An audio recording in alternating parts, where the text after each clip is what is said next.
External லிங்க்ஸை பொறுத்த வரைக்கும் ஒரு ட்ரஸ்டட் சோர்ஸாக இருந்தால் மட்டும் அதுக்கு லிங்க்கு கொடுங்க.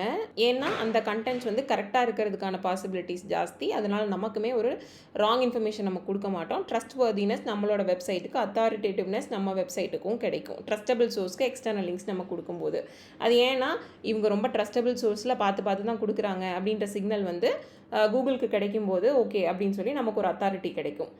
But on the other hand in case வந்து இந்த வெப்சைட்டில் தான் இருக்குது இந்த கண்டென்ட்டு, இது ரொம்ப நல்லா இருக்குது, இதை நான் லிங்க் பண்ணி தான் ஆகணும், பட் இது ட்ரஸ்டபுளாக இருக்குமா இல்லையான்னு தெரியலன்ற மாதிரி தோணுச்சுன்னா, ஏதாவது ஒரு சின்ன சைட்டாக இருக்குது அப்படின்னா நீங்கள் ஸ்டில் அதுக்கு எக்ஸ்டர்னல் லிங்க்ஸ் கொடுக்கலாம். But no follow attribute add பண்ணிக்கணும். நோ ஃபாலோ ஆட்ரிபியூட் எங்கே ஆட் பண்ணுறது, எப்படி ஆட் பண்ணுறதுன்றதெல்லாம் உங்களுக்கு ப்ராக்டிக்கல் செஷன்ஸில் வந்துடும். ஒரு சின்ன சைட்டுக்கோ ஒரு நான் ட்ரஸ்டட் கண்டென்ட்டுக்கோ நம்ம எக்ஸ்டர்னல் லிங்க் கொடுக்கும்போது நோ ஃபாலோ ஆட்ரிபியூட் கொடுக்கணும் அப்படிங்கிறத மட்டும் நீங்கள் தெரிஞ்சுக்கோங்க. அடுத்தது, never give external links for the sake of giving. ஒரு எக்ஸ்டர்னல் லிங்க் கொடுக்கணுன்றதுக்காக நம்ம கொடுக்கக்கூடாது. இப்போ இருக்கிற கண்டென்ட்டை இந்த எக்ஸ்டர்னல் லிங்க் கொடுத்தோன்னா வேல்யூ ஆட் ஆகும், இது வந்து யூஸருக்கு ரொம்ப யூஸ்ஃபுல்லாக இருக்கும் அப்படின்ற ஸ்டேஜில் மட்டும்தான் நம்ம வந்து எக்ஸ்டர்னல் லிங்க்ஸ் கொடுக்கணும். ஸோ எக்ஸ்டர்னல் லிங்க்ஸ் கொடுக்கும்போது இந்த மாதிரியும் வச்சுக்கலாம். நீங்கள் ஒரு எக்ஸ்டர்னல் லிங்க் கொடுக்குறீங்கன்னா ரொம்ப ஹைலி ரிலவெண்ட், ஹைலி ட்ரஸ்டபிள் சோர்ஸ்லேருந்து கரெக்டான இன்ஃபர்மேஷனை கேதர் பண்ணி அதுக்கு வந்து நம்ம எக்ஸ்டர்னல் லிங்க் கொடுக்கறது தான் வைஸ் சாய்ஸ். அடுத்தது வந்து ஓப்பனிங் இன் நியூ டேப்ஸ்.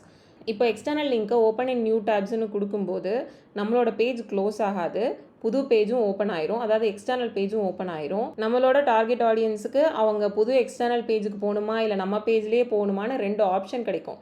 இதுவே நம்ம வந்து அதே டேப்பில் ஓப்பன் இன் நியூ டேப்ஸ் கொடுக்காம விட்டோம்னா நம்ம பேஜ் க்ளோஸ் ஆகி எக்ஸ்டர்னல் லிங்க் அதே இடத்துல ஓப்பன் ஆகும். அப்படி இருக்கும்போது கம்ப்ளீட்டாக நம்ம சைட்லேருந்து இன்னொரு சைட்டுக்கு நம்மளோட விசிட்டர் நம்மளே அமுச்சு வச்ச மாதிரி இருக்கும். அதனால் எப்போவுமே அவங்களுக்கு 2 ஆப்ஷன் கொடுக்கணும். நம்ம பேஜும் ஓப்பனில் இருக்கணும், எக்ஸ்டர்னல் லிங்க்கும் ஓப்பனில் இருக்கணும். அப்போ அவங்க 2த்துக்கும் மாறி மேபி தேவைப்பட்டால் அவங்க ஸ்விட்ச் பண்ணி வந்துக்கலாம். we should give them the option. Next வந்து regularly check for broken links. broken linksனால் என்ன அப்படின்னா, நம்ம என்ன பண்ணுறோம், நம்ம வெப்சைட்லேருந்து இன்னொரு வெப்சைட்டுக்கு நம்ம லிங்க் கொடுக்குறோம், இந்த கண்டென்ட் நல்லாயிருக்கு அப்படின்னு சொல்லிட்டு ஏதோ ஒரு ரெஃபரன்ஸுக்கு ஒரு லிங்க் கொடுக்குறோம். பட் அந்த பேஜை அவங்க டெலீட் பண்ணலாம், இல்லை யூஆர்எல் அவங்க சேஞ்ச் பண்ணலாம், 301 ரீடைரக்ட் போடாமல் இருக்கலாம், என்ன வேணால் இருக்கலாம். மேபி அந்த சைட்டே இல்லாமல் போகலாம். We will never no.